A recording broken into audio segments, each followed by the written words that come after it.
A presença do Senhor é notória nesse lugar. Sejam bem-vindos ao Culto da Laje. Glória a Deus. Paz do Senhor para os irmãos. Paz do Senhor para os irmãos. Quem está alegre, diga graças a Deus. Diga glória a Jesus. Diga glória a Jeová. Diga Santo de Israel. Aperta a mão do irmão ao seu lado. Diga, foi bom você ter vindo. Aperta com fé, vai. Foi bom você ter vindo. Não, acho que ele não entendeu. Aperta até dizer aleluia. Glória a Deus. Olha lá, viu? Deus é bom. O diabo, ele não presta. Fiel é Deus, que uma vez mais nos dá a oportunidade de estarmos na sua presença, rendendo glória e graças a Ele. Eu costumo sempre dizer, e vou para o céu dizendo, que tem gente que dormiu ontem e não acordou hoje. Tem gente que acordou hoje, mas não chegou a anoitecer. E nós somos privilegiados. Dormimos, acordamos e ainda viemos para o culto. Então faça valer a pena a tua vinda ao culto. Faça valer a pena a tua vinda a esse lugar, porque eu sei de uma coisa: ninguém que se reúne diante do Senhor volta para casa do jeito que veio. Ninguém que se apresentou diante com o Senhor Jesus voltou da mesma forma. O cego encontrou o cego, voltou vendo. O coxo encontrou o coxo, voltou andando. O morto chegou morto, voltou vivo. O faminto chegou faminto, ele multiplicou pão e peixe e disse: vai para casa saciado com a sua alma. Ninguém que vem diante ao Senhor, ninguém que se apresenta, volta para casa do jeito que veio. Então já vai sabendo que tu voltará para sua casa transformado e levando aquilo que o Senhor tem preparado para a tua vida. Tu acredita nisso? Abra a sua Bíblia. Evangelho escreveu Lucas. Confesso que eu vim com meu coração uma outra palavra. Só que de tudo que Deus foi falando aqui, usando as pessoas, eu não sou doido, pastor Carlos, de falar outro assunto. Então a gente vai continuar na mesma linha de raciocínio do que o Senhor vem falando. Então você abre a sua Bíblia, Evangelho de Lucas, capítulo 7, o verso de número 11. O Senhor tem uma palavra para concluir essa noite a nossa vida. Evangelho de Lucas, capítulo 7, parágrafo de número 11. Eu louvo a Deus em retornar a este culto, a este trabalho. É gratificante estarmos podendo cooperar com a obra do Senhor e falando das maravilhas de Deus. Pastor Carlos é um amigo. Obrigado por me honrar e fazer deste lugar onde nós possamos falar daquilo que o céu tem preparado. Aos amigos que eu adquiri neste ministério, louvo a Deus por sua vida. Grato a Deus, né? Tem algumas pessoas lá na igreja, alguns amigos, tudo online, vendo e dando glória de lá. Uns dão glória daqui e outros vão dando glória online, né? Agora a gente tem o crente digital, já que no corpo presente não pode, online vai recebendo da glória de Deus. Tem pessoas que queriam estar aqui, como feito eu e você, de corpo presente, mas tem gente que tem limitações. E nós louvamos a Deus que hoje a gente pode usar dos meios digitais para que outras vidas sejam alcançadas para a glória de Deus. Lucas 7, verso de número 11, diz assim: em dia subsequente, dirigiu-se Jesus à cidade chamada Naim. E ia com ele os seus discípulos e uma numerosa multidão. Como se aproximava da porta da cidade, eis que saía o enterro do filho único de uma viúva, e grande multidão da cidade ia com ela. Vendo-a, o Senhor se compadeceu dela e lhe disse: não chores. Chegando-se, tocou o esquife, e parando os que conduziam, disse: jovem, eu te mando ou te digo, levanta-te. Sentou-se o que estivera morto e passou a falar. E Jesus o restituiu à sua mãe. Todos ficaram possuídos de temor e glorificavam a Deus, dizendo: grande profeta se levantou entre nós, e Deus visitou o seu povo. Esta notícia a respeito dele divulgou-se por toda a Judéia e por toda a circunvizinhança. E você diz amém. Se assenta glorificando. Louvado seja o nome do Senhor Jesus. Pois bem, irmãos, lemos um texto, ora, conhecido de todos que aqui estão. Se não todos, 99,9% do que aqui está é conhecedor desta palavra. Palavra esta que não precisamos de muita sabedoria para entender o que está acontecendo aqui e do que Jesus está fazendo. Eu gosto da Bíblia Sagrada e tanto mais o Novo Testamento, porque o Novo Testamento, até porque é de fácil compreensão, que é o próprio Jesus pregando, é o próprio Jesus fazendo, é o próprio Jesus vindo exercer aquilo que o Pai o enviou.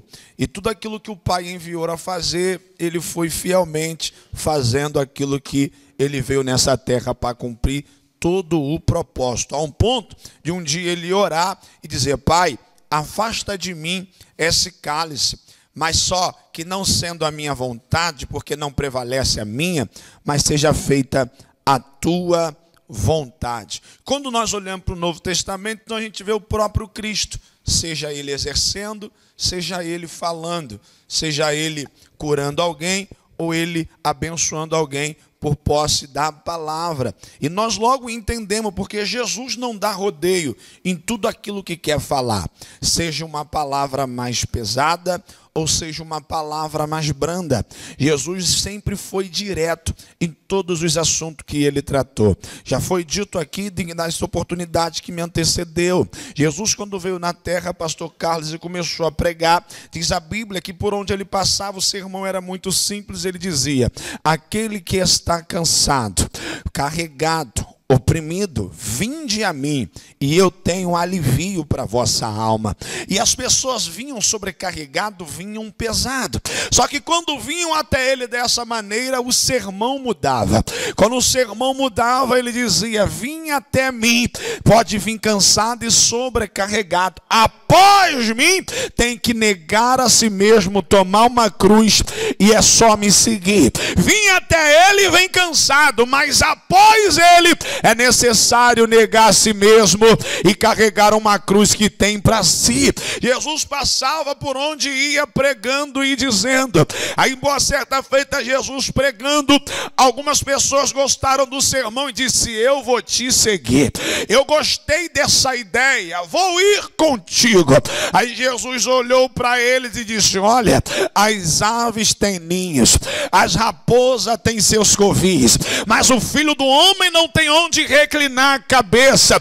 Um olhou para ele e disse: eu acabei de casar, eu preciso ir cuidar da esposa. O outro olhou e disse: acabei de comprar um campo agora e preciso ir cuidar das terras.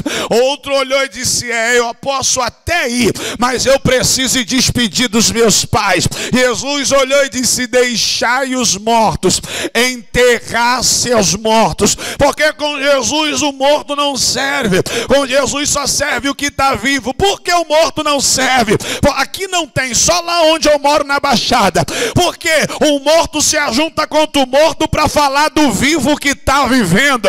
Então não se preocupa com isso, vai viver a vida que Deus te deu e seja abençoado por ela. Jesus vem pregando, e Jesus, quando queria usar da fala mais dura, num sermão mais duro, Jesus um dia, num culto como esse, assim, o povo foi chegando, Jesus olhou para eles e disse: olha, hoje não tem pão, hoje eu não vou dar pão para ninguém, porque vós me busca pelo pão que perece, mas o pão hoje sou eu que desci do céu. O povo olhou para ele e disse: não, mas não é esse pão que a gente veio buscar, não é esse que queremos. Virou as costas para ir embora. Quando eles viram as costas para ir embora, Jesus olhou para os discípulos e disse: ide com eles também. O Pedrão tomou a fala e disse: para onde iremos nós, se só tu tens a palavra de vida eterna? É mais ou menos Pedro falando assim, pastor Carlos: se tu não quiser dar pão hoje, tu não dá, mas não tem para onde ir, a não ser ficar aqui te ouvindo, Senhor. Jesus, quando queria tratar, sempre foi direto. É É bem verdade que neste episódio, Jesus está saindo de um lugar indo para um outro lugar. Jesus está saindo de Cafarnaum, passou por lá, curou o servo do oficial do centurião romano, ao ponto do centurião dizer: olha, meu servo está doente, e eu sei que tu podes resolver, eu sei que tu podes curar. Jesus olhou para ele e disse: então tá bom, vamos até ele, me leva à sua casa. Ele olhou e disse: olha, eu sei quem tu és e sei quem eu sou, eu não sou digno que entre debaixo do meu telhado, mas sei de uma coisa, por conhecer quem você é, se tu liberar uma palavra, a vida dele pode ser restaurada e ele ser curado.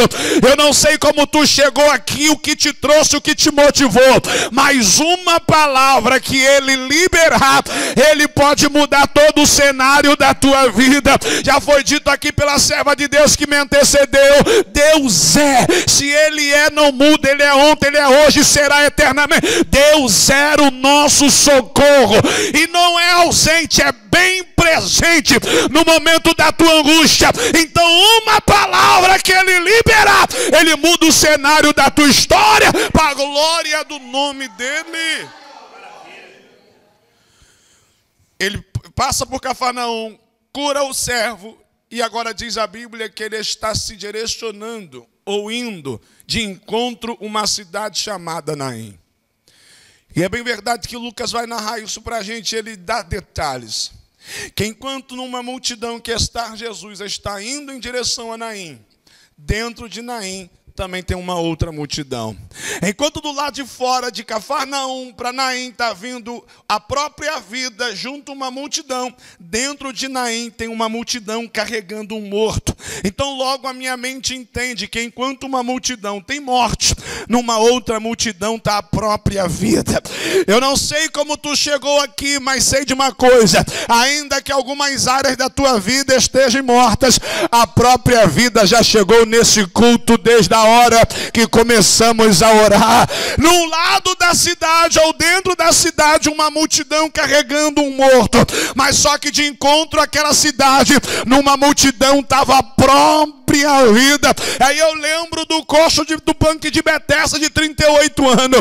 Enquanto ele está ali, diante dele chegou a própria cura, diante dele chegou o próprio milagre, e está perguntando para ele: e aí, queres que eu te cure? Queres ficação?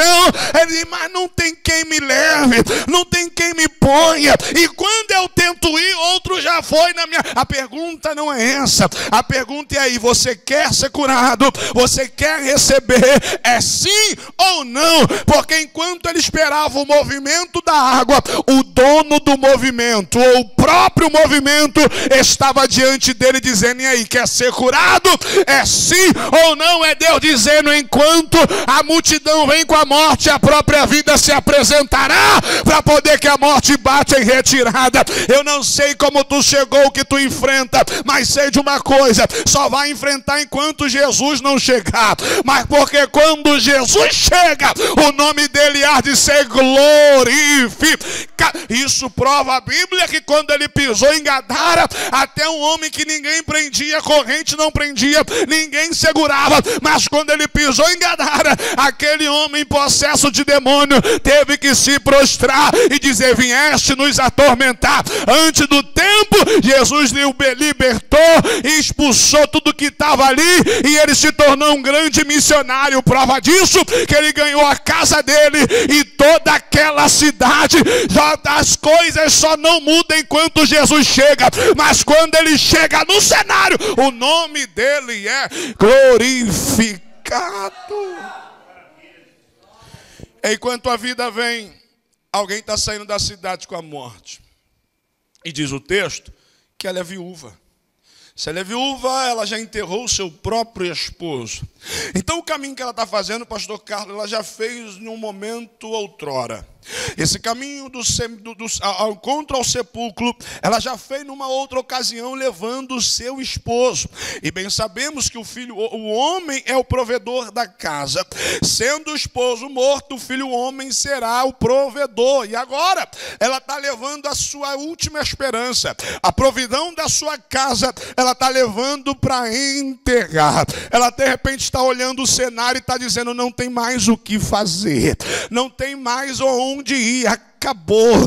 Errando meu filho, não tem mais nada a se fazer. Até porque aquele tempo não é como hoje. Hoje a mulher pode ir e vir, trabalhar, se sustentar, manter a sua vida, tem a sua liberdade própria, ou liberdade financeira. Naquele tempo não. Paulo diz que se fosse, as mulheres nem falariam dentro das igrejas. A mulher é dependente literalmente do homem. E agora, essa mulher está vendo a última esperança, que seria o seu filho provedor, ela tendo que enterrar. Só que a Bíblia é linda e eu gosto de Jesus, que diz o texto, chegando na porta da cidade, quando ela chega com o filho morto na porta, a vida também chega naquela porta. Aí porta, irmão, na Bíblia é muito simples, ou ela representa duas coisas pra gente. Porta fala de limite, se tiver fechada, e se ela tiver aberta, ela me permite acessar um novo ambiente. Mas na vida dessa mulher, a porta está falando para ela limite, porque antes, dentro da cidade, ela tem o filho mesmo que morto, mas após a porta, nem morto ela pode levar, porque ela deveria enterrar. Então a porta para a vida daquela mulher ali está sendo o limite da vida dela. Até a porta antes da cidade é o limite da cidade da vida. Após isso é o limite do sepulcro. Mas só que Jesus não chega nem antes nem depois, e muito menos atrasado. Ele chega no limite da nossa vida. Jesus chegou naquela mulher ali, para aquela mulher no limite dela. Porque até a porta ela diz, mesmo morto, mas eu tenho meu filho. Após a porta, nem morto eu tenho, porque eu tenho que enterrá-lo. Jesus chegou no limite para a vida dela. E de repente tu entrou nesse culto aqui hoje, com algumas áreas da sua vida no limite. E cá para nós, todos nós, já foi dito aqui acerca de crente e não crente. Todos nós, quer ser humano, seja independente do seu credo religioso, todos nós temos os nossos limites da vida. Limites emocionais, não tem mais jeito. Quem nunca falou isso? Limites financeiros, não tem mais solução. Não vejo saída. Limites espirituais, Deus não me ouve. Deus me abandonou. Quem nunca falou isso? Aí é nesse cenário que Deus se apresenta para a nossa vida, porque aquilo que parece o limite do fim para a gente é o palco do começo que Jesus começa a trabalhar. De repente o cenário da tua vida, da tua casa, da tua família, do teu ministério, daquilo que o Senhor confiou sobre a sua mão, de repente tu está olhando e está dizendo, não tem mais o que fazer, não tem saída, não tem mais para onde ir. Aí Jesus está olhando para você nessa noite e está dizendo, é nesse cenário que eu vou me apresentar. Lembra do povo de Israel quando sai do Egito?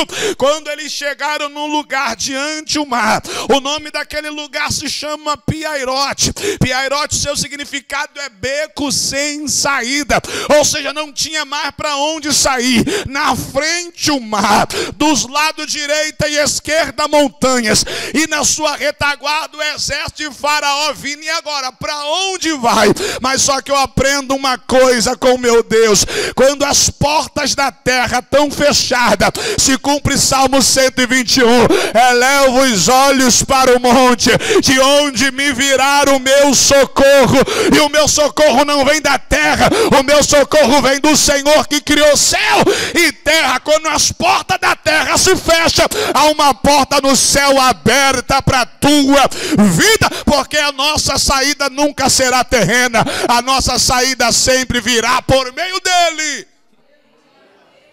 Aquilo que parece o fim para mim é a área de atuação onde o Senhor começará a fazer.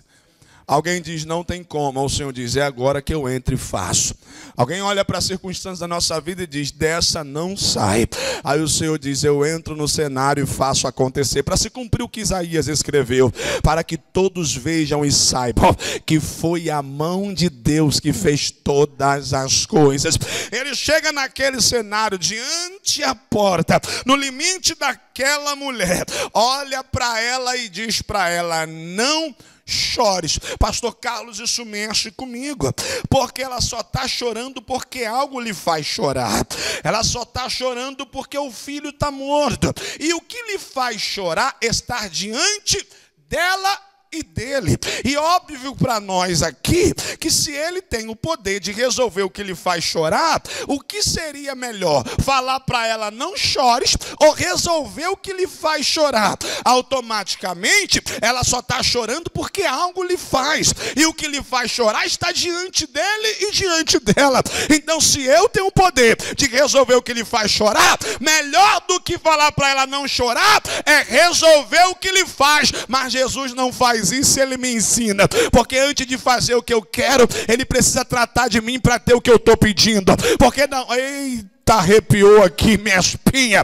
Ai, porque não adianta ele me dar o que eu estou querendo, estou orando, estou buscando, estou pedindo, se eu não estou pronto para ter. E se eu não estiver pronto para ter o que ele quer me dar, eu não saberei usar da forma que precisa. É muito simples isso aqui. Lembra do filho pródigo? Todo mundo conhece. O filho pródigo pede o que é dele, ele não está pedindo o que é dos outros, não. Ele está pedindo o que é dele. Porém, o tempo não é permitido para ele ter, porque a herança é dele, mas para ele tomar posse da herança, o pai tem que morrer, e o pai está vivo. Então é dele, mas o tempo não lhe permite, mas ele quer. E toda vez que eu quero alguma coisa que o tempo não lhe permite, o princípio que eu quebro para ter o que o tempo não me permitiu, amanhã o princípio irá me quebrar. É dele, mas o tempo não lhe permite e não está pronto para ter. Mas o pai dá. Porque tem vezes que Deus é assim com a gente. A gente pede tanto, pede tanto, pede tanto, pede tanto. E Deus é aquele que já sabe o resultado. Eu já passei por isso, eu creio que alguém aqui mais já passou. Já viu quando a mamãe fala assim, não vai, não faz, não vai, não faz. Aí a gente vai, se arrebenta, e quando volta, que ela olha, era melhor ela bater de novo do que falar o que fala. Eu não avisei. Eu não disse. Eu não sei se seria melhor apanhar de novo do que ouvir isso. E Deus também tem hora que é assim. A gente quer tanto, quer tanto, quer tanto, quer tanto. Deus já sabendo o resultado, vai lá e dá. Aí a gente se arrebenta, volta arrebentado, no final da fila, tendo que começar do zero, olhar para Deus e dizer, Senhor, tem misericórdia. Porque a pior coisa não é se quebrar, irmão. Porque a gente conhece um Deus que mesmo quebrado, do quebrado ele faz um vaso novo. O diabo quebra e joga fora. Deus, ainda que quebrado, refaz e faz ser um vaso melhor do que antes do que se quebrou. A pior do que se quebrar é começar do zero. Pior do que se quebrar é voltar para o final da fila. E você olhar para si mesmo e dizer, era para mim estar muito mais longe. Mas não está longe porque eu quis ultrapassar o tempo. E é bem verdade que o tempo tem que ser respeitado. O tempo a gente precisa aguardar, deixar o tempo chegar, porque tudo que é nosso chegará para nossa. Um pastor amigo meu, um dia ele liberou uma palavra para mim e eu guardei isso no meu coração. E ele olhou para mim e disse, Felipe, Deus tem coisas grandes a fazer na sua vida e lugares grandes para te levar. Eu falei, então tá bom, pode fazer isso agora, porque eu já estou pronto. Já estou maduro para entender, então o que aconteça? Ele disse, não é dessa forma, porque Deus jamais te colocará em lugares grandes, te levar a lugares grandes, se o teu tamanho não for adequado para ocupá-lo. O que Deus tem para você é muito grande. O que Deus tem para fazer na sua vida é muito extraordinário. Mas é Deus dizendo, eu estou te preparando dia após dia, passo após passo, para você viver aquilo que eu tenho preparado. Até porque, irmão, até até porque eu preciso de uma intervenção divina na minha vida, pastor Carlos. Meu presbítero e amigo, eu preciso de algo que só Deus pode fazer na minha vida. E se eu preciso de uma intervenção divina que só Deus pode fazer, então eu não posso oferecer o comum que eu ofereço, porque eu quero o extraordinário dando comum para Deus. A matemática não fecha. Se eu preciso de um extraordinário de Deus, uma intervenção que só Deus faz, eu preciso também entregar para Ele algo que eu nunca entreguei. E isso aqui eu não falo em questão financeira, mas se você um dia Deus te tocar para que seja no financeiro, faça, mas faça para Deus, faça um propósito que nunca fez, suba um monte que nunca subiu, faça uma oração que nunca orou, leia a Bíblia como nunca leu. Senhor, eu vou fazer para ti algo extraordinário, para que o extraordinário na minha vida me alcance.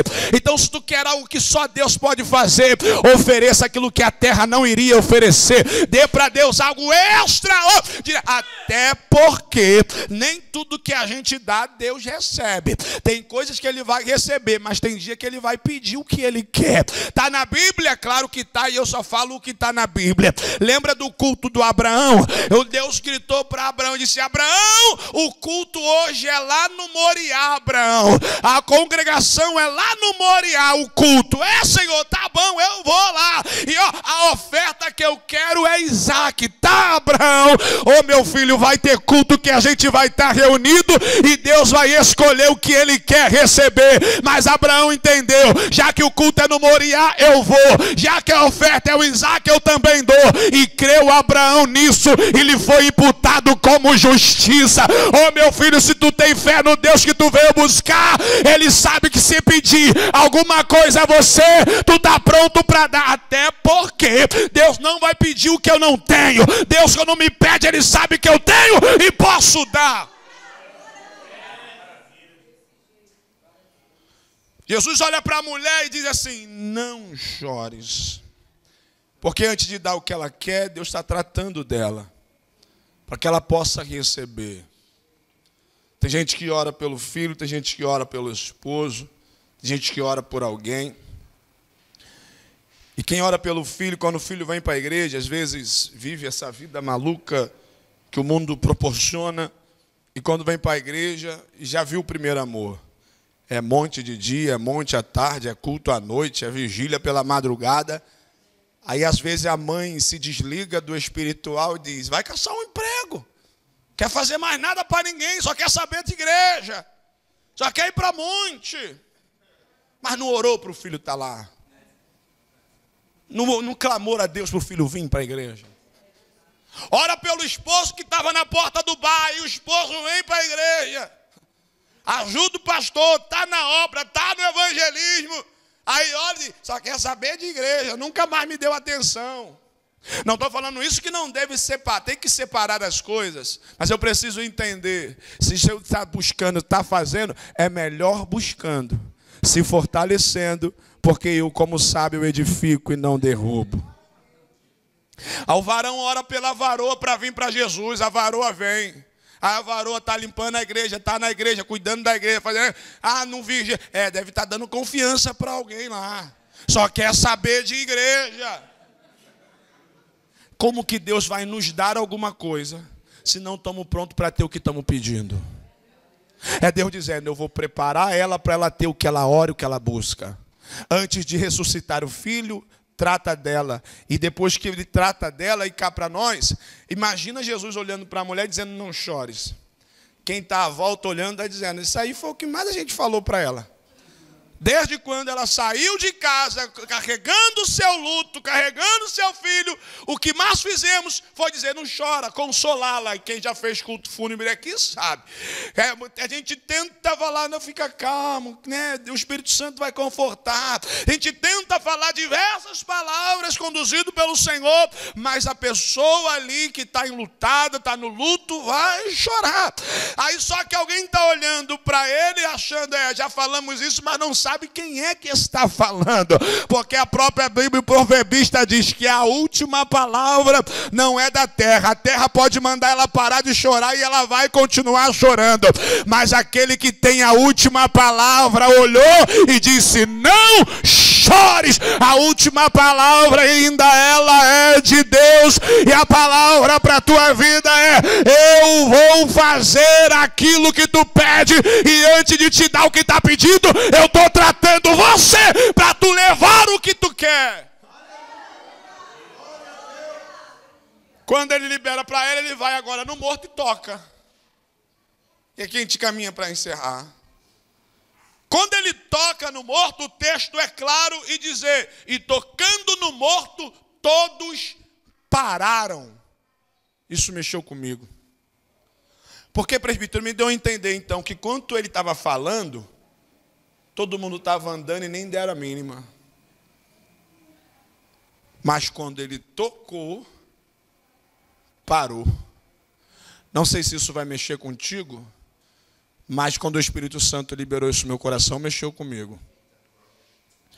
Se a gente não ouve, não para com ele ouvindo, a gente para com ele tocando. E ele toca. Ele toca. Enquanto ele fala, ninguém para. Mas o texto é claro em dizer que tocando, pararam. E o Espírito Santo grita para a gente nessa noite: se não parar com ele falando, para com ele tocando. E eu sou prova real disso.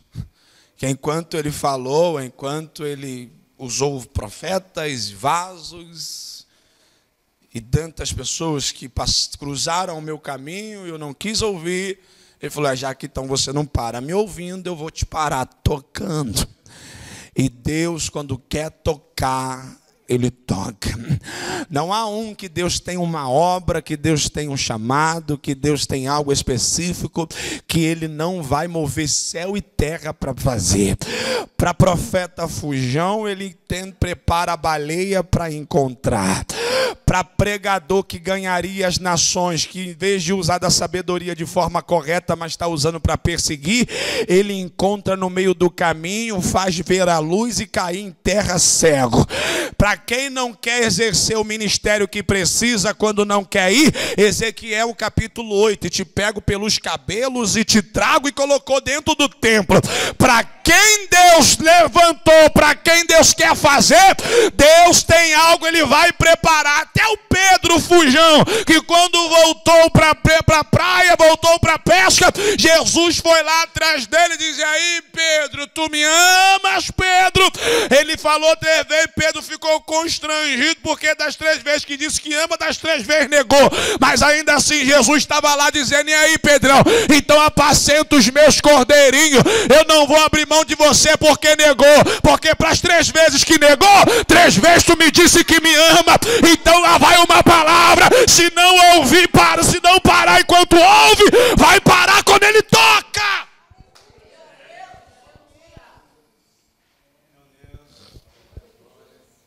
Porque para Pedro, era Jesus dizendo para ele: para quem já vestiu túnica de profeta, Pedro, roupa de pescador nunca mais serve. É Pedro querendo se encaixar em um lugar que o Senhor já havia tirado. Por isso que eu gosto de Eliseu.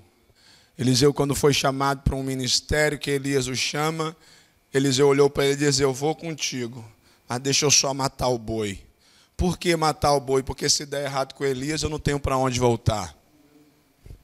Tem hora que quando Deus nos chama, a gente não é plano A e plano B, é só plano de ida. O caminho de volta não tem mais. E se tentarmos voltar, vai se cumprir o que ele está dizendo aqui. Se não para me ouvindo, para com eu tocando. E eu posso falar isso com experiência, eu creio que grande parte dos irmãos aqui sabe. Quando eu quando eu me afastei, Deus usou os vasos. Volta, Felipe. Volta, Felipe. Deus não vai abrir mão de você. Deus não vai te perder. E eu olhava para os vasos e dizia, depois que eu me afastei, ninguém viu mais nada de bom. Depois que eu saí da igreja, todo mundo só vê eu morrendo, só vê eu indo preso, só vê isso. Ninguém me entrega nada de bom. E os vasos diziam, ainda é mal criado, ainda não quer ouvir e questiona. Mas um dia o céu disse, já que então tu não ouve os vasos quando fala, tu vai me ouvir quando eu te tocar. E de fato me tocou. Hoje eu tenho uma haste de ferro no fêmur. O tempo muda, dói tudo, e quando eu vou reclamar da dor, aí o Espírito Santo diz, não reclama não, porque ninguém mandou você voltar, ninguém mandou você ir para onde não deveria. Era Deus dizendo assim, quando eu te trouxe a primeira vez, tu veio sem nenhuma marca, já que quis voltar, eu te marco, mas não te perco. Ai, lá vai uma palavra para alguém aqui. De repente tu entrou nesse culto no teu limite, de repente tu entrou nesse culto e pensando em enterrar algumas coisas, e cá para nós, o lugar mais rico da face da terra é o cemitério, irmão. Por quê? Porque lá tem pessoas que deveriam lançar o seu livro e não lançou. Lá tem pessoas que deveriam ser promotores, juízes, desembargadores e não concluíram. Estão lá, morreram antes de alcançar o que precisava. Mas nessa noite nós não enterraremos aquilo que Deus confiou na nossa mão. Ele chegou no nosso limite e está dizendo, eu vou restaurar. Quando ele toca que param, o menino ressuscita, ele restitui a mãe. Perceba, ele trata ela, faz com que todos entendam. Se não para ouvindo, para tocando. Quando todos entenderam que ele toca para parar, o propósito não é o povo, o propósito é a mãe. Ele restitui o menino à mãe. E quando ele restitui a mãe, o texto é claro em dizer, já não houve mais choros e gritos, que agora o temor se apoderou de todo o povo e glorificavam a Deus. O que saiu de casa chorando, está voltando para casa dando glória. Fica de pé, por favor. Para quem saiu chorando, está voltando para casa glorificando. Aí alguém está olhando e o texto é claro e diz, e eles vão olhar e vão dizer, um profeta passou por aqui e Deus visitou o seu povo. Oh, meu filho, aí a história vai concluir e vai dizer, e toda aquela fama, ou aquela situação, ou aquele ocorrido, percorria toda a cidade e toda a circunvizinhança. Era alguém dizendo, já agora o que falam, agora o que levam, o que propagam, não é o filho da viúva morto. O que agora todos falam é que alguém passou por Naim, e quando passou por Naim, o que estivera morto, agora está vivo. Eu não sei qual é a notícia que levaram sua, eu não sei o que andam falando, mas eu sei de uma coisa, depois de Jesus passar na nossa Naim, vão ter que mudar o diálogo ao nosso respeito. Um dia alguém disse, Felipe vai morrer, não vai sair disso, vai morrer. Olhavam para minha mãe e dizia, aí voltou. Eu não disse que era fogo de palha, mas a mesma boca que um dia disse que voltou, teve que também olhar e dizer, não voltou para o mundo, voltou para a igreja. E tá lá. Oh, meu filho, aquilo que é teu voltará para a tua vida. Só não volta o que é nosso, que não é nosso. Se não é meu, não volta. E se não é meu, não volta, não é perda, é livramento. Mas o que é teu, seja em qualquer circunstância da vida, seja de forma material, natural ou de forma espiritual, o que é teu voltará para você. Deus irá restituir, como restituiu aquela mulher. E para tudo acontecer na nossa vida, primeiro Ele prepara a gente, Ele cuida da gente, Ele faz em nós, para através de nós o nome dele ser glorificado. Porque não é por mérito nosso, é sempre por mérito nele. E lá vai uma palavra para alguém que queira receber. Aquilo que para você parece o fim, é o palco de um grande testemunho que Deus fará você dar. O que para você está parecendo que é final, é o local da onde Deus fará você testemunhar. Ô meu filho, isso aí não é dor, isso aí não é marca, isso aí não é cicatriz, isso não é processo, isso é um grande testemunho que Deus fará você contar, e o nome dele será glorificado. Quem acredita nisso, eu vou deixar você dar 30 segundos de glória, porque enquanto tu glorifica, é Deus dizendo: eu conheço o teu limite, eu conheço a tua estrutura, eu conheço as tuas limitações, eu conheço as tuas forças. Aí ele olhou para Paulo e disse: eu não vou tirar, não vou arrancar, não, mas Senhor, está doendo, então o que? A minha graça te é suficiente, a minha graça é o que te basta. Então Deus não vai arrancar aquilo que me dói, não, Ele vai me dar força que mesmo na dor eu suporte e viva a vontade dele.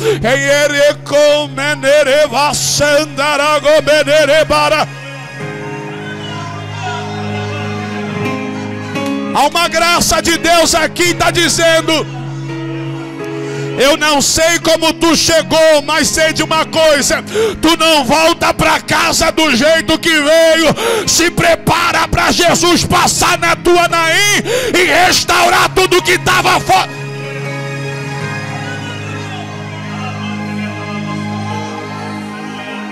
Eu quero orar por você, eu quero orar por sua vida. Você que está aqui, você que está na live, no ao vivo, quero orar por você. De repente tu chegou aqui no seu limite, seja ele espiritual, seja ele natural, áreas da sua vida. De repente tu chegou aqui com coisas da tua vida e dizendo: se o Senhor não entrar, não sei o que será. Se o Senhor não fazer, eu não posso mais. Até aqui deu para mim.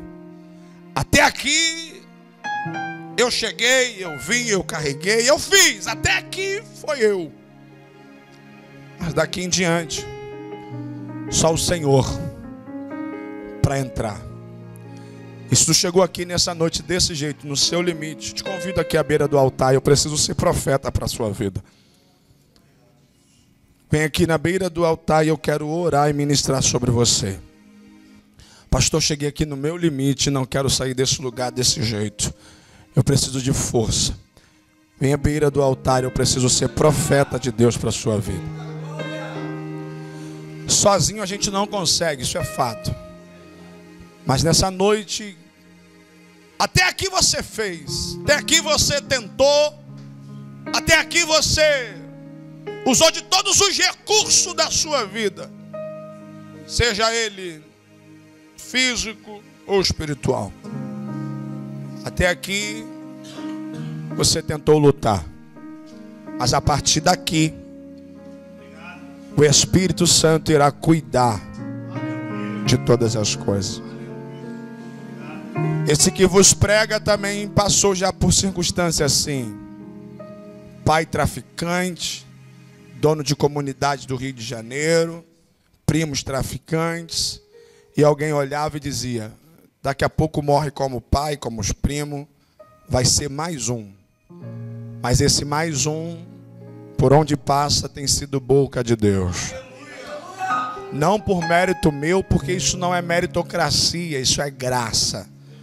Graça é favor imerecido. Eu não merecia. Eu não mereço. Mas o céu decidiu olhar para mim. O céu decidiu olhar para vocês. E aqui não é oferecer religião, não é oferecer uma placa, não é oferecer um credo religioso. Aqui é entregar o controle na mão de quem pode fazer. Aqui é dizer: Senhor, até aqui eu dei meu jeito, mas daqui para frente, segura em mim, porque para mim não tem como. E eu tenho certeza que o Senhor nessa noite vai entrar nessa Naim que vocês estão vivendo. E aquilo que para Naim era morte, em Naim vão dizer: um profeta passou por aqui e Deus visitou o seu povo. Que Deus visite a casa de vocês, a família. Os sonhos de vocês não serão enterrados. Os sonhos de vocês, Deus vai preparar cada um e vai trazer a realidade. Estenda sua mão cá para frente. Senhor Deus, aqui estão essas moças, esses moços, jovens, adultos, que de repente, Pai, tentou tantas coisas e não conseguiu. E a nossa juventude de hoje, os nossos jovens de hoje, o final de alguns é trancado dentro do quarto, dopado de remédio, sofrendo pela depressão, pela ansiedade, pelo pânico. Os traumas da vida marcaram, mas só que, ó Pai querido, nessa Naim que eles estão apresentando para Ti hoje, essas meninas, esses homens, ó Pai querido, passa pela Naim deles. E assim como Tu fez, ó Pai, para aquela mulher, alguém olhando e dizendo: não tem como fazer, o Senhor fez. E aquilo que era choro na boca deles se tornou glorificação. Eles, ó Pai, viverão uma Naim diferente. E quem aqui, ó Pai, nessa comunidade da Rocinha, adjacência, seja onde for, por onde eles passarem, que alguém olhou e viu e disse: não vai, não tem como, olharão e dirão: o que que aconteceu? O que que Tu fez? A sua palavra, a sua boca vai dizer: eu fui no culto da laje, e o Deus daquele culto decidiu visitar a minha Naim naquela noite, decidiu visitar a minha vida, para que a minha história seja mudada. Senhor, toma nas Tuas mãos, que na atitude, ó Pai, que eles tiveram de, ó Pai, entregar na Sua mão o controle de todas as coisas, fazendo que com a força deles não tem como, mas sim com a Sua força, e se cumprindo o que a serva do Senhor liberou aqui. Deus é refúgio, socorro, bem presente na angústia deles. Ó Pai querido, que essa atitude se reflita na casa, na família, nos sonhos, nos estudos, na área profissional, e tudo aquilo que eles colocarem à mão, Teu nome, Senhor, seja glorificado, desde agora para sempre. Assim oro, Pai, com a certeza da vitória deles e da igreja, e o perdão dos meus pecados, no nome de... Só quem crê glorifique e aplaude a Deus.